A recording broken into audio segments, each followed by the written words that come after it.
ஸ்ரீ குருப்பியோ நமஹ. பெரியவாச்சரணம். ஹரஹர சங்கர, ஜெய ஜெய சங்கர. பகவானுடைய லீலைகள்லாம் திருவிளையாடல் புராணமாக நம்ம பார்த்துன்னு வந்துட்டுருக்கோம். இன்றைக்கி எடுத்துருக்கிறது மாமனாக வந்து வழக்குரைத்த படலம். அதாவது ஒரு நம்மளுடைய புராண காலத்திலெல்லாம் ஒரு ரிலேஷன்ஷிப்பை குறிக்கக்கூடிய வார்த்தைகள்லாம் ரொம்ப என்ன சொல்கிறது, மீனிங்ஃபுல்லாகவே இருக்கிற மாதிரி இருக்கும். பார்த்தேன்னா ஹஸ்பண்டை வந்து நாதா, ஓகே நான் இப்போல்லாம் நாதா இதெல்லாம் கூப்பிட்டுருக்க முடியாது, பட் அது என்னென்னா அந்த ஒரு இன்டிமசியை க்ரியேட் பண்ணுறது. கொழுந்தனார், மச்சனார், நாத்தனார், மாமியாருங்கிறதெல்லாம் அந்த வழக்குரைகளில் நம்ம வந்து இன்றைக்கும் பல கிராமங்களில் வந்து கொழுந்தனார்னு சொல்கிறது, மைத்துனர்னு சொல்கிறது, இதெல்லாம் நடைமுறையில் இருக்குது. அப்போது பகவானே சிவபெருமானே மாமனாக வந்து வழக்குரைத்தார் அப்படின்னா, அம்மையே அப்பையா அப்படின்னு சொல்லிட்டுன்னு நம்ம புலம்புறோம் இல்லையா? நம்ம எல்லாம் அவளுடைய குழந்தைகள் தானே இல்லையா? சிவனும் பார்வதியும் நம்மளுக்கு அம்மா அப்பா இல்லையா? அப்போது அவர் மாமனாக வந்து வழக்கு இது பண்ணுறார் அப்படின்னா, சால்வ் பண்ணுறார் அப்படிங்கிறதுல எப்படி பண்ணினார் அப்படிங்கிறது தான், எப்படி திருவிளையாடல் புரிஞ்சாருங்கிறது தான் இந்த கதையில் நம்ம பார்க்க போகிறோம்.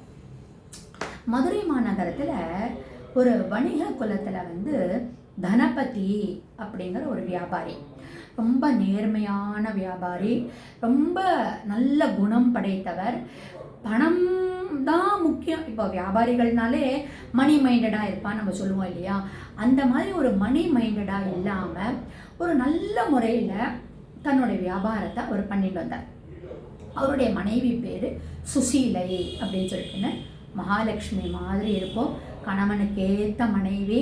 ரெண்டு பேரும் ஒரு நல்ல ஒரு சிந்தனைகளோட ஒரு நல்ல ஒரு மனிதர்களாக இருந்துன்னு வந்துட்டான். செல்வத்துக்கு குறைச்சலே இல்லை, ஏன்னா நல்லா வியாபாரம் பண்ணிட்டு இருக்கார், பக்திமானாவும் இருந்தாங்க. இந்த வியாபாரம் பண்ணுறதில் மணி மைண்டட் இல்லைனாலே ஒரு என்ன சொல்கிறது, அந்த செல்வம் வந்து நிலச்சி நிற்கும். இப்போ நீ ரொம்ப ப்ராஃபிட் ஓரியன்டாகவே நம்ம போயிட்டு இருந்தோம் அப்படின்னு நினச்சிக்கோங்களேன், அதில் வரக்கூடிய அந்த வருமானம் கண்டிப்பாக நிலச்சி நிற்காது. ப்ராஃபிட் பார்க்க வேண்டியது தான், ஆனால் அதுக்கும் ஒரு லிமிட் இருக்குது. இந்த மாதிரி ஒரு நல்ல ஒரு தம்பதிகளாக இவா ரெண்டு பேரும் வாழ்ந்து வந்துட்டு இருந்தா.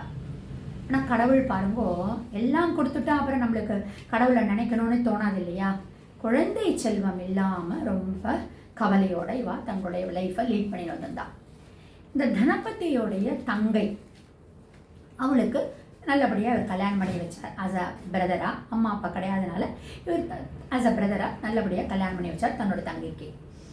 அந்த தங்கைக்கும் நல்லபடியாக இருந்தால், ஆனால் தெய்வாதீனமாக என்ன ஆகுது அப்படின்னா, ஒரு குழந்தை நல்லபடியாக பிறக்கிறத அவளுக்கு பையன் பிறக்கிறான் அந்த தங்கைக்கு. ஆனால் அந்த குழந்தை பிறந்து கொஞ்ச நாள்லேயே அந்த தங்க ஹஸ்பண்ட் வந்து இறந்துடுறார். அதனால் இவர் என்ன பண்ணுறார், தனபதி என்ன பண்ணுறார், தன்னுடைய தங்க ஆதரவு இல்லாமல் இருக்கா அப்படின்னு சொல்லிட்டுன்னு தங்க வீட்டில் கொண்டு வந்து வச்சுக்கிறார். தங்காத்தில் கொண்டு வந்து வச்சுன்றதோடு இல்லாமல் அந்த தன்னுடைய தங்கை குழந்தைய வந்து தன் குழந்தையாகவே வளர்க்கணும்னு நினைக்கிறார். குழந்தை செல்வம் இல்லாததுனால அவருக்கு அந்த மாதிரி ஒரு மனசில் தோன்றுறது. சரி, இது ப்ராப்பராக நம்ம பண்ணிடலாம் அப்படின்னு சொல்லி ஸ்வீகாரம் எடுத்துக்கலாம் அப்படின்னு சொல்லிட்டு ஸ்வீகாரம் எடுத்துக்கலான்னு இவர் மனசில் நினச்சது பண்ணுறார். தங்கையும் ஓகே, ஏன்னா கணவன் இல்லாமல் நான் வந்து இனிமேல் எப்படி என்னோடய ஜீவனம் நடத்துறது, இந்த குழந்தை எப்படி நான் வச்சு வளர்க்கறது, அண்ணா எப்படின்னா நல்லபடியாக வளர்க்கலாம்னு சொல்லிட்டு தங்கையும் அங்கேயே இருக்கா. நல்லபடியாக இவர் வளர்த்துன்னு வர்றார். குழந்தை கொஞ்சம் கொஞ்சமாக வளருது. 4-5 மாதம் அந்த மாதிரி வளர்ந்து வரம்போச்சு. இந்த சுசீலையும் நல்லவ தான், இந்த தங்கையும் நல்லவ தான். என்னதான் இருந்தாலும் அந்த பொசசிவ்னஸ் அந்த குழந்தை மேலே கொஞ்சம், அம்மா பெத்தெடுத்த அம்மாவாக இருக்கட்டும் இருக்கும் இல்லையா?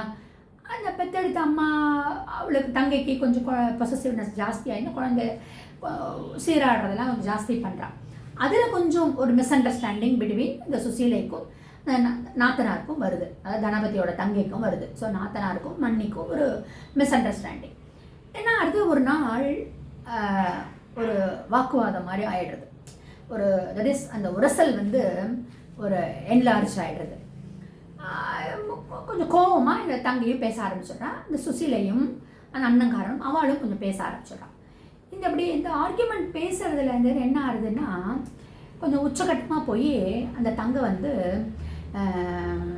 என்ன இப்படி பேசுகிறீங்க நீங்கள், கடவுள் வந்து உங்களுக்கு குழந்தை செல்வம் கொடுக்காத போதே இப்படி பேசுகிறீங்களே, இன்னும் கொடுத்துருந்தா மலடியாக இருக்கிற பொறுச்சவே இப்படி பேசுகிறீங்களே, குழந்தை செல்வம் கொடுத்துருந்தா அப்படிங்கிற அர்த்தத்தில் பேசிடுறேன்.